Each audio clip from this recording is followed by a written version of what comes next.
What if Dimshar could beatbox? It's just, By the way, we're live. It's just the what if the Joker could beatbox thing, but like instead of why so serious, it's stings are technology, and then he starts beatboxing. Yeah. Anyway, that would be great. Back, I think that someone should edit that. Yeah. Oh yeah, welcome back. Hi. Yeah, if anyone wants to edit the what if the Joker could beatbox video with Stenza technology in the place of why so serious, that would be greatly appreciated. We'd love that. Yeah. Welcome, listeners. We're doing episode 2 because it's the second episode of the podcast of Wrestling. Many such cases. By popular demand. Very popular. It's overwhelming. Every time that I go outside or talk to anyone, they just start yelling at me, and I assume it's because of they want more of the podcast and for no other reason. I'd imagine so. Yeah, of course. So, we've got a lot of Doctor Who to talk about today.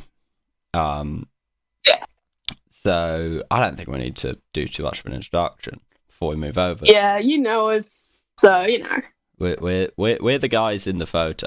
That like just for those. Absolutely. Is a question that I have got. That photo is us. Those are our real human faces. That's where. Those are our real human faces. It's an entirely unedited image. That's just where I live. Yeah. We are trapped in the tube of Rassilon and forced to. We've decided to make a podcast about it. Yeah. Yeah. No, Rassilon is actually forcing us to make this, so better be good. Shout outs to the third member of the podcast, Rassilon. That's why it's called the podcast of Rassilon. You guys didn't think that we'd call it that and not be collabing with Rassilon. He's just, busy right now and can't be on the podcast. We'll get him on eventually. He's got a sore throat, and unlike us, he isn't podcast through it. Yeah. Diva. Yeah. Honestly, what can you do? That's the thing. You get big name on the project and they think they can do whatever they like. Yeah, right. So, let's go on, as always, to our first segment, which is the advice segment, which we actually have a name for. It's called What Would the Doctor Do? Yes, WWTDD. Exactly. Like that thing from Doctor Who. Yeah. So, Luke, what questions do we need to ask? The advice that we've been asked to give is to help someone recovering from an illness, how to recover from an illness. I personally already got an idea, so I might give my idea and then you can let us know what you've got. But I think that what you need to do is you need to find just the absolute middest room possible and levitate in it. I've watched like half of Casper Valva while drunk, and that's kind of the vibes I was getting. So like mid-ass room, levitate, and then get people to carry you around in a box till you're better. And then the other half of the episode happens, but I stopped watching at that point. Yes. That seems like utterly sensible advice. That's pretty much what I've been doing for the last week. Exactly. And has it been working? Kind of. There we go. Glowing review from this podcast. My other piece of advice has come from the Christmas invasion, which is to do what I'm doing now and drink some tea. Works. Expertly.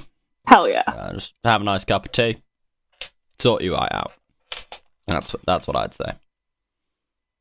Excellent. Right. Well, I think we've solved all the world's problems for now. Yeah, I think that we've done everything that we need to do. I think that's it. I think, for problem solving, that's it. You know what the Doctor would do now. Exactly. If you choose to take that advice, we're not legally liable for anything. Yeah, you might become Peter Davison, which, could be worse. I think it very easily could be worse. Peter Davison is pretty good. Exactly. Some of the stories, but Peter Davison's pretty good. Exactly. Some of the stories are also very good. Wow. Just some of them are also... Well, if you need a mid-room, you've got story options to watch, some of which are from that era. Exactly. Well, on the subject of Peter Davison, let's talk about an episode starring Sylvester McCoy. We are actually, our podcast has been referred to by many as the Sylvester McCoy of podcasts. That was last so week. this is podcast. In a way about us. Yes, but I'm doing a callback. I'm doing a callback. Come on, man. We're doing comedy. We're fucking hilarious. Please tell us. Absolutely. We're very insecure. I was asked. We've started a podcast, for God's sake. Yeah, this is a cry for help. But anyway, the Happiness Patrol. Yes, that featuring cries for help. The Happiness Patrol. Absolutely. So this episode is a very special episode. It's a very important episode. So much that for the society that we are possibly vaguely affiliated with. It is... But not like legally or anything, and nothing anyone can prove. Exactly. It is constitutionally mandated that we watch the Happiness Patrol. So let's start out by thinking... Once per year. Why do we think that this episode is so, important? Constitutionally mandated? Exactly. It's good. Good episode. And every year, people come into the society who haven't seen it. And we need to do our bit to fix that. Yeah, I'd say it's a moral duty, Really it is. Yes. So, Happiness Patrol, for those who don't know, it's an episode of Doctor Who starring the 7th Doctor from what is known as his good era, when he's in good stories. As opposed to his bad era when he's in Time and the Rani. Yeah, exactly. Yeah. I haven't There's seen Time two and the eras. Rani. I saw Time and the Rani so much that I decided that we should name our first episode of our podcast after it. Yeah, well... in that I saw it once, and once is enough. Exactly. But yes, the Happiness Patrol is... how do we describe the Happiness Patrol? It's a very simple episode. Masterpiece, yes. I think the thing about Happiness Patrol is that it is very theatrical. Not to sound like a complete pretentious wanker, but it really owes a lot to, kind of Brechtian theatre. Some people think the sets are bad. Those people are wrong. The sets are built like that on purpose to show the artificial of the construct of the narrative. It works for the story. Yes. It's good. Because the construct of the narrative makes us think about how we construct societies and the choices we all make in our own lives. So we truly do live in a society. Exactly. It's a very highbrow piece about society, about politics, about Thatcherism. But, and about the good thing that, made of candy. The Candyman, gay icon. The Candyman is a gay icon. The Candyman is objectively a gay icon. This has been recognised by many members of WhoSock, and also at least one person from WhoSock's dad. So there we go. It's just no. The Candyman is excellent. And the story is excellent. The story is excellent. It's definitely one of those stories where kind of a sequence of events happens. Again, it's very theatrical. It almost Shakespearean, I'd say. It sounds like I'm taking the piss, but I'm really not. I do genuinely think that the Happiness Patrol is basically Shakespeare. You're right, it is. We had at least, one person was comparing it to Othello when we were watching it in WhoSock. Yeah. It's Shakespearearian. And I also have not, but a person was comparing it, so I'm going to cite that. But I have a friend who's seen a version of Othello that had sex scenes in it, and who saw it on a school trip, and the people organising the school trip didn't know it was going to have sex scenes in it. So I have that knowledge. I thought you were going to say you knew someone who'd seen a version of Othello that had pipe people in it. The little pipe guys in it. Othello, but there's Beefy. Yeah. Yeah, Othello with the creature. Othello with the creature. Yeah. Exit pursuit. Yeah, another notable. Yeah, That's another notable thing about the Happiness Patrol is that it's another example of how actually, Doctor Who's too political these days, and we should go back to the old days of the 80s when Doctor Who wasn't political. Okay. I do like how many Doctor Who stories are about Margaret Thatcher. It's excellent. It's the Happiness Patrol. Survival doesn't so much have because Happiness Patrol has the woman who's in charge who's terrible, while Survival has Thatcherism as the villain. Yes. And there's also this book called Turlo and the Earthling Dilemma, where the villain's name is literally just Thatcher spelt backwards. Perfect. Genius. I must read it. Yeah. Maybe. It's Turlo versus Reverse Thatcher. It's also not a good book. Crucially, it's not good. Well, yeah, I think it's not the worst book with Turlo in, but it's not good. That doesn't surprise me. The worst book with Turlo in is The King of Terror, which is horrific. Oh God, I can only imagine. It's the reason there's a page on TARDIS Wiki for anal probe. No, not the anal probe.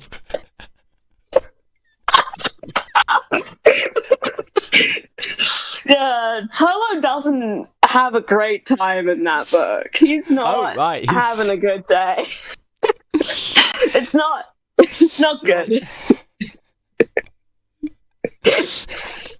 So I was literally just watching Frontier in Space before this, and they keep going on about the mind probe. And after we're done recording, I'm gonna keep watching it, but in my head, every time they say mind probe, think anal probe. That's another story. I'm so glad that I could enhance your viewing experience. Yeah. Now, talking about Doctor Who stories that are political, let's talk about a Doctor Who story that's political, but also foresees the future, which is the other episode, which is Gridlock. Good episode. Good episode. Came out in 2007, which is good, because if it came out any time after 2020, it would be incredibly played out. It's... But because of when it was made, it's predicting the future. Prescient. Yes. This is a theme that will come up that we're discussing later, which is we'll get to it. We'll get there. But yeah, Gridlock. It's a good episode. I've got a lot less to say about it, but also a lot to say. Yeah, because it's there's so many weird guys in Gridlock. Gridlock's strength is absolutely where you see the different people in the cars, and you just see these snippets of their lives, and it's all weird as hell. Yeah. That is where Gridlock really shines for me. I'm not saying it's the best story he's written, but Gridlock is kind of peak Russell T Davies to me. It's yeah, I feel that. It's it's not in terms of the secondary characters. Yeah, it's not spending this loads of time. It's bang, here's another guy. There's all these people have lives. There's people around you living lives every moment. Some of them are weird wolf people. Okay, can we talk about one car that I don't think anyone talks about, right? Because people always talk about let's talk about two old lesbians, or the red guy, or the white homophobic cat. Boulder. Yeah. Just from a different time, okay? Yeah, I defend the homophobic cat. Yeah. Not really, but kind of. Yeah, I mostly defend the homophobic cat. It's fine. Completely fine. It's fine. Yeah. But there's one This car. is what's going to get us cancelled. Yeah. But there's one car at the bottom, right? When Martha and the guy who plays Chris Quedge on audio and his wife getting attacked by the Macra. There's Macra in the story. They're there. But when they're getting attacked, they're calling another car that's in danger, and it's I can't remember what they're saying. Saying run away, and this car's getting crushed. And we only see a couple of glimpses inside that car. And inside that car, there's a wolf woman in a leather jacket then two albino women on the other chair. And I'm just so fascinated as to what their life is. Honestly, I'm surprised we haven't gotten some kind of expanded universe something. Maybe we have and I just haven't heard about it. Maybe But, they're like, in you'd think at fucking- the very least... Maybe they're in the fucking New Earth box set. Oh, shit, there's a they're not New Earth dead. box set? Yeah! The Tales from New Earth box set. They were Fuck. gonna make it a series, but then they didn't because no one bought it. I got it, like, bundled in free when I bought the RPG source books, along with, like, Damaged Goods, Shit. which is good. The audio adaptation of Damaged Goods is really good. But the New Earth So, the New Earth... So, okay. Side tangent. I'm now going to talk about the first couple stories from the New Earth box set. Excellent, I'd love to learn about So them. it stars Novice Haim, who is now a senator for New Earth. It's post-Gridlock. And a guy called Devon Price, who's an apprentice lift maintainer. And actually, I think the first story had some really cool ideas. It was kind of Discworld, or really reminded me of like a series of children's books that I read as a child, because they're children's books. They're called like The Edge, and some earlier ones with that was like there's some of them that were set in an academy for like airship. It was a fantasy thing. All right. Airship powered by rocks. Anyway, not important. But it had this kind of really cool, kind of slightly fantastical sci-fi vibe. With this guy as an elevator guy. It falls into the story of like stories that aren't Cyberman stories but are Cyberman stories. In that it was 100% a Cyberman story, but it wasn't. It was about an ancient entity from the dawn of time for some fucking reason. But they were like stuffing people into robots, so it's a Cyberman story. Oh, okay. That's a Cyberman story, yeah. So if you're stuffing people into robots, you're a Cyberman. Yeah. Functionally, you're a Cyberman. Yeah. There was like a really good bit where the main character realizes that his boyfriend, who is a tree, has been like converted into a not Cyberman. That's quite good. And it was a decent story. Like a tree robot? That's cool. Yeah. It was a decent opener. And it's like, okay. And Novice Haim. And then the second story, just like I got like 5 minutes in, and there's someone doing a terrible impression of the 10th Doctor. And they've like gone to a different place. And it's just garbage. I'm just like, who cares? who gives this? Why am I listening? I couldn't be listening to anything else. So I did. But yeah, that's Fair my enough. review of the New Earth box set, which is related to Gridlock, kind of. In a way, yeah. This is great. I love an unnecessary tangent. I got to talk about Turlo books. You get to talk about shitty audios. This is great. Yeah. Right. Well, yeah. Of course, another character who is in Gridlock, looking a bit different, is Captain Jack Harkness. It's very funny. Yes. The face of Bo. It's just great. Like he's chilled out clearly. I mean, I say that he's still clearly trying to fuck Novice Haim in his fat bong cloud. I'm not editing out that coughing. Yeah, we don't respect our audience enough to get rid of that. They can experience it. Talking of Jack, didn't even do that on purpose. The cough just happened. Talking of Jack Harkness, right? It's time for the Torchwood review. Yes. So.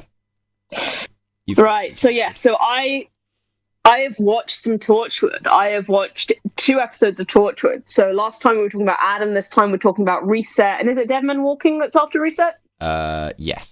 Dead Man Walking. Yes. Which is right. So really good. They're both really good. Nice. Yeah. No, both excellent episodes. I really enjoyed them. I think it's really interesting when a spin-off kind of talks about the Doctor and the Doctor is not present. I think that allows certain themes to be more interesting for me. Like, I hate the whole, like, Doctor as a god thing when we're in the show with the Doctor in. But the bit in Reset where, like, Martha and Captain Jack are talking about the Doctor and they don't say his name, they just point upwards, that kind of hit. I won't lie. But if we're talking about themes and links to the Doctor, of course we need to talk about the bit at the end of Dead Man Walking where Owen straight up says, "I am the Doctor." Yeah. Which is excellent. And they should have played I am the Doctor at that point. Yeah, somehow. They should have figured out a way to do that. Fuck it, I don't care. This is a time travel show. They can do it. Yeah. But, yeah. So, let's start with Reset. Because I think one criticism I would have of I'm Walking, and spoiler alert, kind of also of the next episode, is that they don't do as much with Martha as you'd think. Yeah. I think she I very get that. much gets her time in Reset. So, yeah. I'll let you just kind of talk about Reset. I can say something. Yeah, Reset. No, I did enjoy that. I think it's one thing that it's got nothing to do with the episode. And it's not really a particularly interesting observation, but I think it's interesting that we have an episode called Reset directly after Adam, which is kind of a memory, has like a whole theme of someone's memory getting gotten rid of. You'd think that episode would be the one called Reset, but it's not, because it's interesting. Yeah. Interesting things. Cool episode titles. Anyway, sorry, there are much more important things in the episode titles, but that just occurred to me and I need to say it somewhere. And I don't respect the audience enough to keep it to interesting stuff. Very good. But yeah, no, I enjoyed the episode. I do think there's a certain level of, like, because we have Martha, who is, the companion from Doctor Who, I never believed that they were going to kill her. I mean, I know because I've seen her and stuff after this, but also just in the episodes alone, I don't think they're going to take a companion and then kill her off in a spin-off show. That would be great. Not because I don't like Martha or whatever, but just because it would be an interesting plot twist. But I never really believed that she was in peril, which is kind of... I didn't believe they were going to kill Owen. Yeah, I mean... I think it's a bit more believable though that they especially because I know that some characters do end up like perma-deathing. Yeah. I think it's a lot more believable that they would kill Owen. Yeah. And I think it is possible to have a moment of like, oh, holy shit, are they actually doing this? Yeah. Whereas with Martha, even when she gets got with the fucking thing, which is a great way of phrasing it for me, you never think like, oh, damn, this is it for Martha. You're just thinking, well, how are they going to get her out of this one? Yeah. So that same as all the other characters. Does kind of... But I think it works better, going from that to, oh shit, they shot Owen. Fucking yeah, no, that does make it hit a lot harder because you've just sort of witnessed a sort of very obvious kind of, we're cheating death because this character, we shouldn't kill them. And then, boom, indeed. So we watched these episodes in very different things. You watched both these episodes this week, and I watched them one after the other. Yeah. So I watched Reset on New Year's Day at 3 a.m. After having done New Year's, I was like, I'm gonna lie on the sofa and watch Torchwood. Great. And then I watched Dead Man Walking several weeks later, a few weeks later. So I had a lot of time. Will be more different. Yeah, I had a lot of time. Yeah, because I watched sitting on Owen's dead. And then they undead. Yeah. Then they undead him.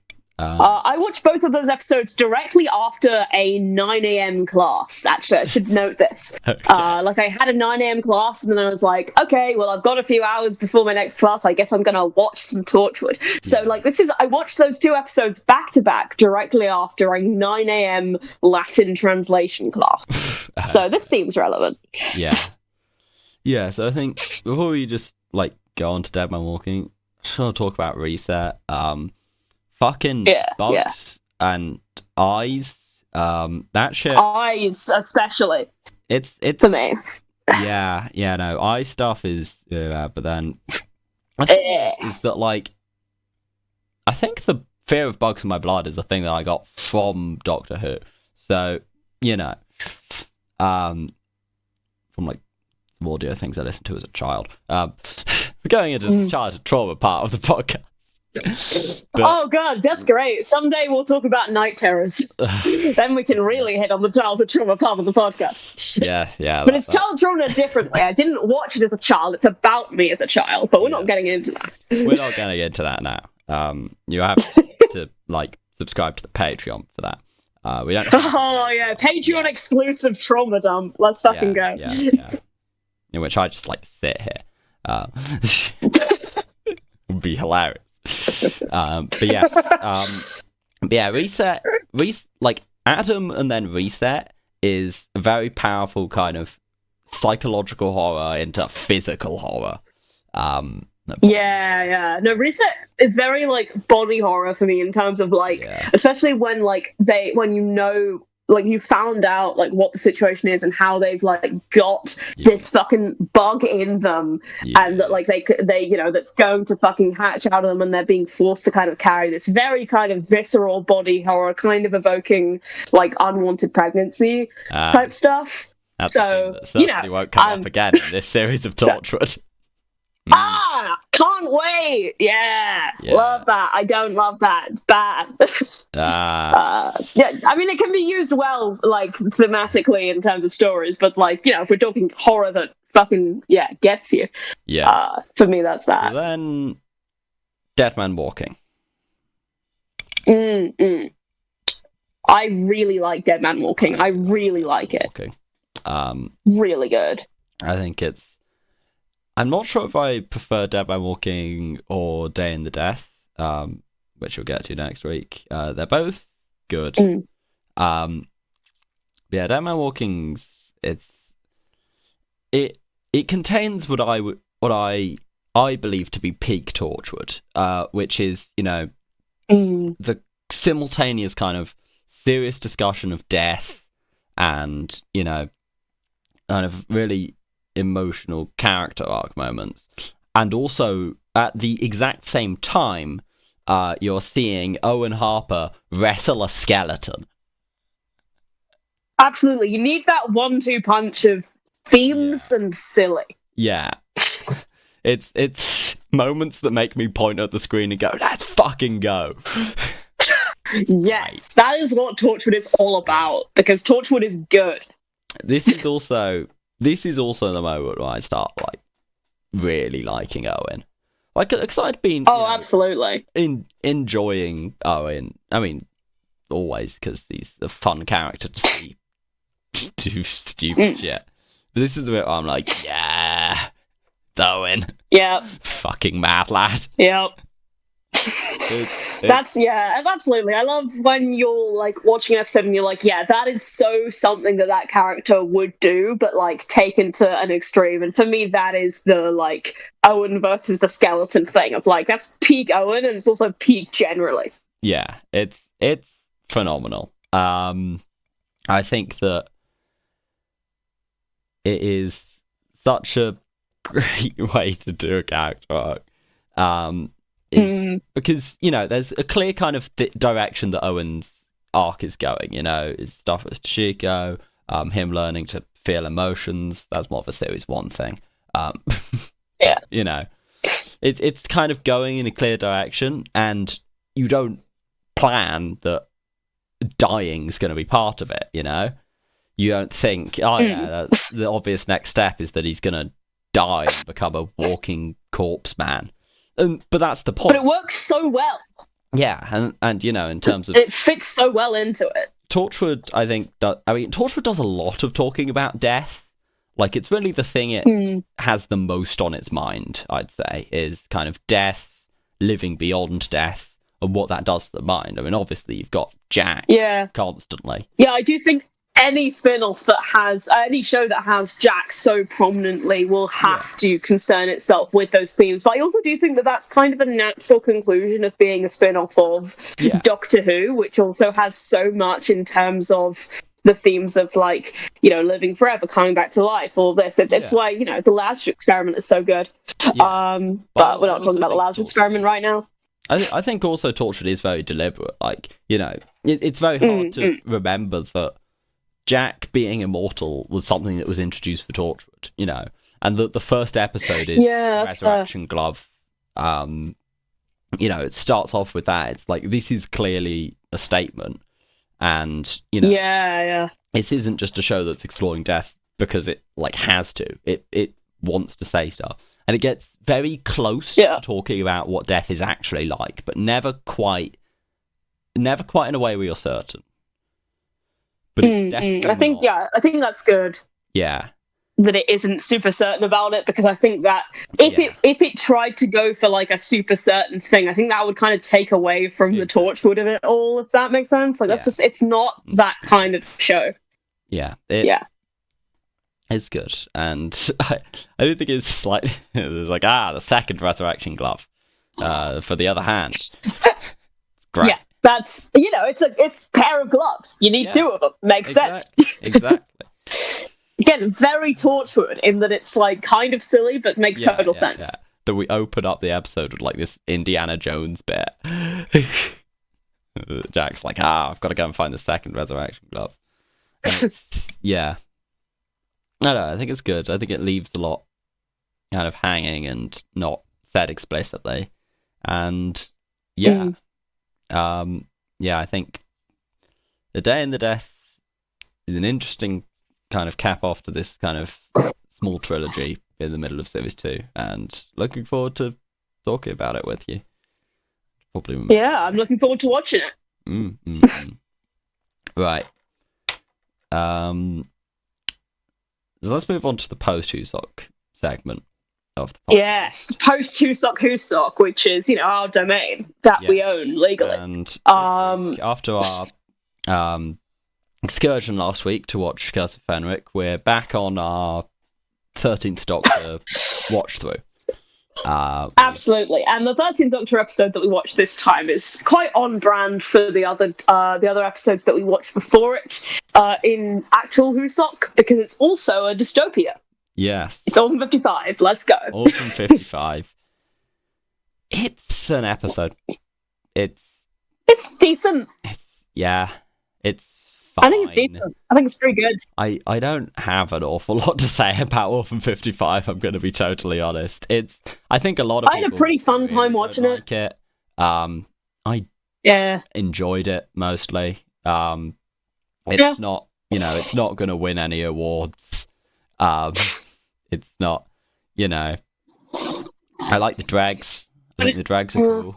The Dregs, hell yeah. I want to be a Dreg so bad. I can't wait until we all become Dregs. I'm actually really looking forward to that.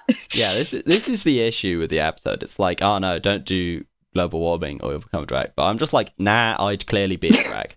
I know. Yes, and I want to speed run global warming. Gonna die, but I'm gonna be the 1% that survives and becomes a Dreg. And that's absolutely. So that everyone should actually do as much as they can to hasten global warming so that we can become dregs sooner. Yeah. So I think the moral of the episode may have slightly failed, but it's quite fun anyway. I really like the stuff at the start when they're like stealing the like hotel resort place. I think there's some really good character stuff and just some fun bits. Yeah. Ryan's good in this. It is a beach episode, right?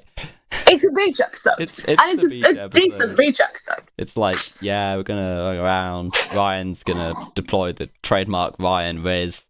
Hell yeah. So he's good in this one. Good episode. Yeah. And enjoys. Good Ryan episode. Be categorized as. I think, considering that we did a PowerPoint about Ryan. Yes. I think that we can definitely be classified as Ryan enjoys. And his brief dalliance with King James. Another Ryan Riz incident. Yeah. A second Ryan Riz incident has hit the show. Yeah. I don't think this is a sec. At some point, I have to count through all the times Ryan deploys the trademark Riz. We can do a special episode where we just only analyze Ryan. Only analyze Ryan's ability to pull. I know there's a comic where he alien. No. Oh yeah, there is. I've read it. But we can analyze various companions. I've actually read quite a few of the 13th Doctor comics. They're good, actually. I've heard one of my one of the libraries like local to where I live when I'm not at uni has like quite a few Doctor Who comics, including some 13 ones, and those actually are very good. I would strongly recommend them. I've only read one of them that I got in the same Humble Bundle that I got the RPG source books and the New Earth audios. I also got it's the 13th Doctor, 10th Doctor crossover, where it's set during the events of Blink. I have not read that. It's is it good? Yeah. I think it's interesting actually to have Martha from that era interacting with the 13th Doctor. It's a really interesting character bit. Yeah. They get to actually have a conversation. But also the 13th Doctor can't say too much because she's being manipulative. Oh, hell yeah. I'm going to check this out then, because Martha, good. 13th Doctor, being manipulative, good. Yeah. I definitely should, give that a go. But no, I'd recommend. I can't remember what it was. There was like a sort of graphic novel type book that just like collected of quite a few of the like comic story arcs of the 13th Doctor. I can't remember which one it was. But I enjoyed all the ones from that I read. I should get into comics in general. Doctor Who ones. I'm not going to read other comics. I don't watch other TV shows, As someone who has spent a lot of time in the realm of other comics, specifically DC, I don't fault you for not wanting to get into them because they really do something to your brain. That was many years I've read a lot of manga. Many years ago. I was a different man back then. Not so many years ago for me, I'm afraid, but I was Eric Roberts in the TV movie. Last time that I was reading manga was, I think, directly before recording this, in that when you messaged me saying, hey, want to record the podcast, I was reading manga at that point. So sadly, I could not consider myself to have gone cold turkey. But, whatever. Well, I think we clearly don't have anything more to say about Orphan 55. Though I will be going. It's decent. It's fine. Dregs look like weevils. It's. Oh yeah, that is interesting. I'm cooking a theory. Oh, cook that. Find out where weevils come from. Probably the Orphan 55 timeline. Is it an alternate timeline? Maybe, or maybe the Doctor's just saying that to make them feel better. It's very. I think it's a Doctor lying, because alternate timelines, like, there have been alternate timelines, but just happening to travel to one is fucking weird, right? Like I do think that it's. Yeah. Earth becomes desolate and uninhabitable like a lot of times in Doctor Who. Like, this one's pretty bad, but we don't know when this is. Like, the Doctor's like, this is going to happen as a result of the way that humanity's fucking things up in the 21st century. It could be any time. This could be like, Ravolox. Yeah, this could be any number of great and bountiful human empires into the future. We don't know. Yeah. But I do think that... Because also I think 13th Doctor is a Doctor who will lie about... Any Doctor is a Doctor who will lie about shit. But I do think the 13th Doctor in particular. So I do choose to believe that her speech at the end of the episode is just her lying and deciding, you know what, I could make a moral out of this. Yeah. And good for her. Because she wants to be condescending to her companion. Because she has a constant struggle between...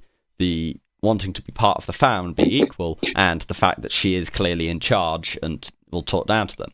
This, I think, will come up later in Series 12, in, like, one of the other episodes that I've seen of Series 12. Which is... Hell yeah. But, Speaking of other episodes that we have seen of Series 12, and I've seen this after watching Orphan 55, I had not seen this one before. We went on to watch Nikola Tesla's Night of Terror. Yes. Which is such a long episode name. Battle of Ranskar of Coals gets clowned on for the episode name, but I do think Nikola Tesla's Night of Terror is more unwieldy. And also not as good as Battle of Ranskar of Coals, but it's still good. I like it because it's dumb. It's a dumb name for an episode. But it has a certain... No, I also like it, but, it has a very specific vibe of, like, a kind of horror... almost like a 50s horror film or like a 30s pulp fiction kind of thing of like Nikola Tesla's Night of... It feels like it needs to be in like that kind of dripping font on a black and white screen. No, that's fair. That's fair, I get that. Night of Terror. Yeah, no, I get that, I get that. From I Mars. do. They're not from Mars. Maybe? They were on Mars, briefly. Oh god, sorry about that, listeners. Yeah, the Scorpion's got him, but he's fine now. Yeah. The hatchet. But yeah, Nikola Tesla's Night of Terror. I like it because of the fact that it is another episode that has the Doctor being kind of an inventor. I really like 13th Doctor as like an inventor, creator, sort of tinkerer with things type.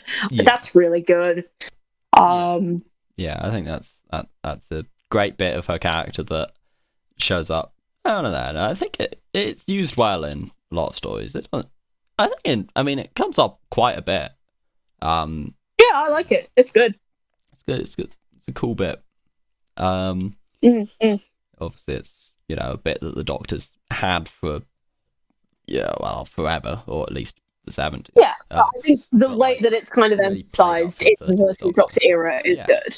I like it when different Doctors kind of have have like bits that they have, because all the Doctors might have certain things in common, but I really like it when you can kind of define like certain traits that come out more in different Doctors. And I think for 13, one of those really good traits, aside from the condescension, which is also excellent, is the inventor stuff. Yeah, I think also the inventor stuff's good, because although I do think the 13th Doctor overused Sonic, as all Doctors do, it should be destroyed.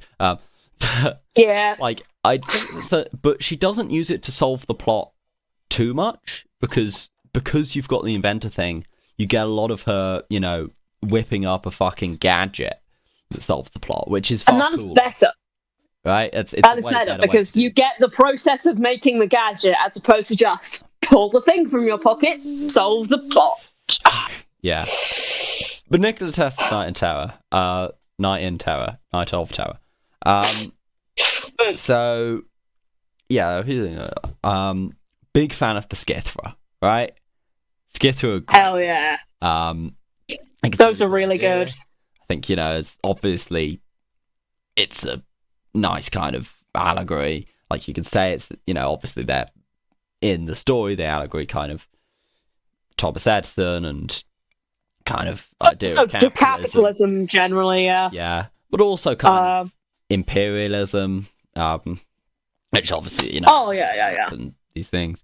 Yeah,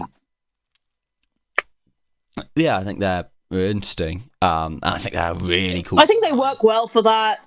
I think people do talk about how like messaging in 13th Doctor era isn't subtle enough, but I disagree generally. I think that in this episode in particular, I think that's done well in the way that it shows the similarities without like hitting you over the head with it. I think it's good. I think Skithra are really good, and I think the design is cool. They're fucking scorpion fuckers, and they've got like little hands at the front, which is it's sick. It works, and when they're all like crawling all over the inside of the ship. I love the way that they move. They're like movements and shit. That's really good. That's really fucking spooky. And there's a bit of like a chase scene where they're going around, and it's great because it manages to get that kind of like they're comical and they're failures, because the Skithra they're kind of losers, and they keep crashing into each other, but they're still terrifying, right? And it's that thing of absolutely stupid people can still be in power and can still kill. I don't know why I'm thinking about that. I think it almost kind of makes it feel, I don't know why we'd possibly think about that, but I think it makes it sort of more chilling, because it gives them more personality as well, instead of just like having them just be kind of soulless, evil nothings, because then it's like, there's a thing moving on the screen. But the fact that they have so much personality in their movements kind of makes it more like, oh shit, those are like living entities, you know? Yeah, absolutely. Who the Doctor kills. Hell yeah. Fuck those bastards. Can't believe that she didn't just lock them in a room to die slowly and painfully. It's the thing. I thought that was her MO with creepy crawlies. It's the thing of, people are very willing to like overlook the 13th Doctor, and I think a lot of like, actually the Doctor still does just like kill. And it's good. Yeah. The Doctor should kill. That's good. Sometimes you gotta blow them up. But so true. Only after fair warning. This will be touched upon later, because actually this era does build that bit of power of the Doctor. I think that's the interesting thing, right? For as much as this era's like got some bits like arachnids, especially arachnids, where the Doctor's weird about guns, which makes more sense in stuff like Battle of Branscroft Colossus. Yeah, Battle of Branscroft Colossus, I honestly think executes all of that stuff really well. I love Branscroft Colossus. Many may know this, but yeah. But I think other thing is, like, as much as this era has some of that weirdness, I do think that, like, at one scene in Power of the Doctor with Sylvester McCoy when he's talking to Ace, like, that's the moment in which Chibnall finally gets the Doctor's stance on weapons far better than I think a lot of other writers do. Like, that moment... It really chimes well in that moment. God, Power. We'll talk about the Power of the Doctor on this podcast at one point. It'll just be us being like, yeah, it's good. It's good. It's fucking good. I love Power of the Doctor. Nikola Tesla's Night of Terror. I will say Nikola Tesla's Night of Terror is like a historical where it's filleting a historical figure slightly too hard. It does do that. That happens many times. I'm not generally a fan of celebrity historicals. Like they take me out of the moment. They feel kind of forced. Like Nikola Tesla's Night of Terror is one of the better ones. I think it depends. I think The Witchfinders is good in the way that it does King James. I really like that as like a celebrity historical because it's not. I mean, okay, I say it's not filleting him. Obviously, there's the King James and Ryan subplot. But aside from that, it's not filleting him. Yeah. I think The Witchfinders feels to me more like a kind of Hartnell era historical, which often had... It's called The Something Else. It's brilliant. I fucking love that. You know, kind of Hartnell era historicals often did have, you know, famous people in. You know, you think fucking Nero in the Romans, he's a huge character. Everyone in the Gunfighters, including Johnny Ringo, who should not be there.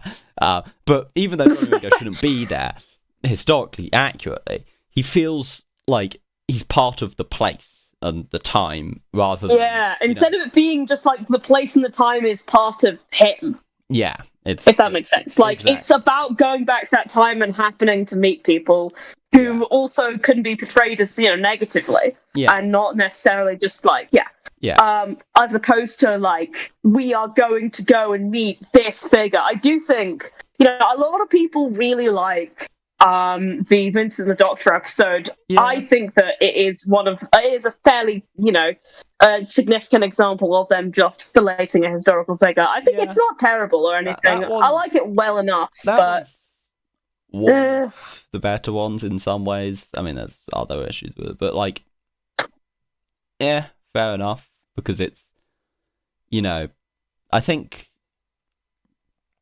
well, my least favourite example is probably Shakespeare Code, which I don't like for various reasons. Not great. But talking of going back and technically one of you met a historical figure, talking about history, time for Last Week in Gate Continuum. So, yes. What the fuck even happened? Last Week in Gate Continuum. This was the beach episode. Maybe. Last Week in Gate Continuum was kind of a beach episode, but like where the horrors are about to occur. Yes. So, on an episode, Last Week in Gate Continuum, Gate arrived in Ugarit.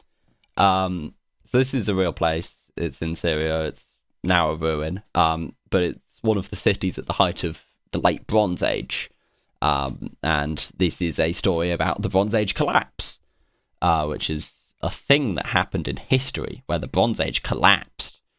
So, whoa! What were your thoughts on this story? I definitely enjoyed it. Yeah, part of the story, whatever. I enjoyed it. I liked I love a historical. So for me, that's always going to be kind of a plus. I kind of like the sort of trying to like figure out what's going on, talking to various different characters with various different kind of perspectives on the situation. I thought there were some really good NPCs in this one.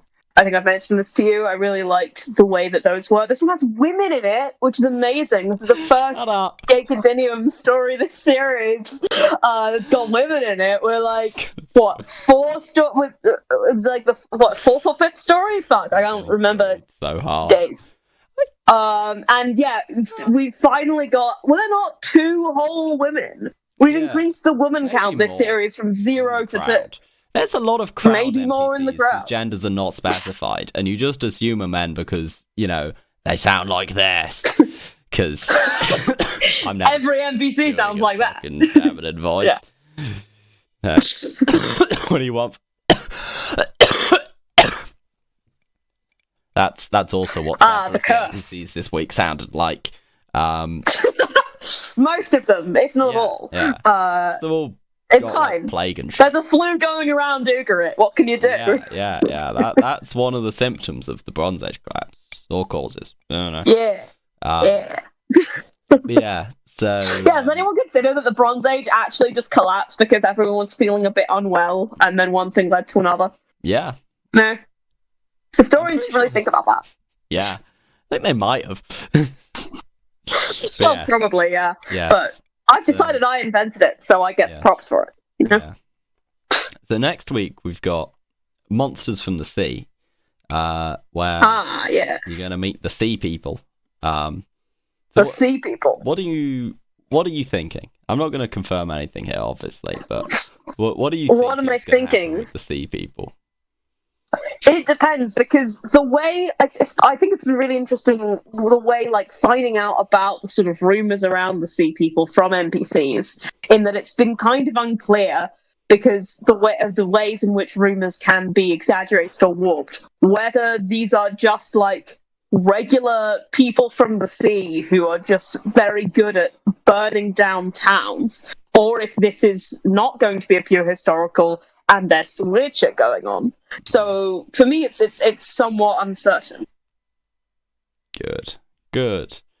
Wow. So it'll be interesting to see how that develops, and also it'll be interesting to see what the hell Bentley's going to do now, because he kind of blew it a little bit trying to navigate a difficult situation by making it like 10 times worse. Yeah. So if my character Bentley tries to interact with like anyone from now on, decent odds of that going very badly.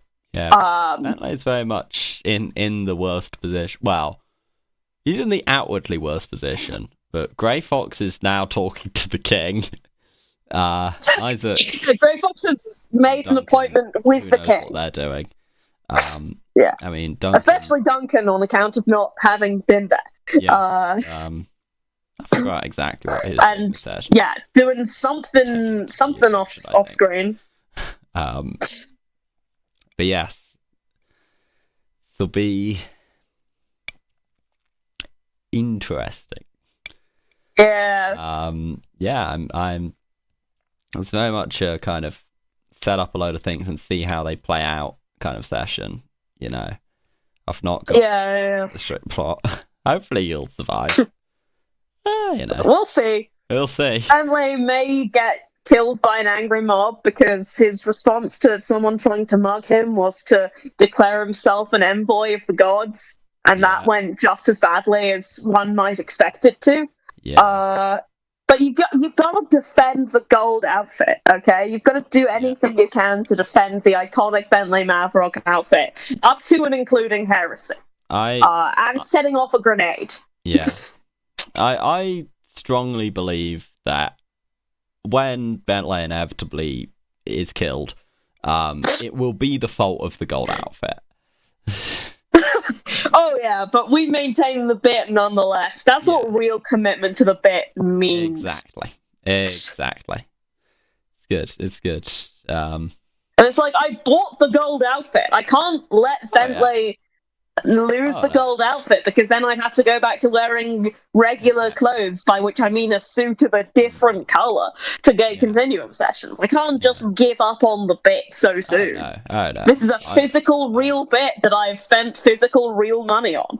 Yes. And so has Bentley. Yeah. So I feel quite similarly about the outfit situation as Bentley does. Speaking of bits, maybe it didn't come up maybe it just didn't come up, or maybe it's character change. You can tell me. I noticed there were no reference to vapes in this last episode. Bentley's Sometimes you can't always use the vapes, but also I do think that he's going to be slightly less enthusiastic to use them, because having met the original Bentley Maverick and having had him be like, don't do vapes, kids, I do think that Bentley still has them in his pocket, and he's still going to be willing to use them to try and get out of a situation, but especially now that he's got the grenades, I think that he's got more bit options and a slightly less inclination to go on the vape thing. It may return, but probably less frequently. You've moved up in the world from vapes. We've moved on from vapes to grenades. The natural progression of things. Excellent. Well, we'll have to see. Though Bentley's used up his only grenade that he brought with, and we've got another part. Yeah. So, who knows? Yes. We'll see. We'll have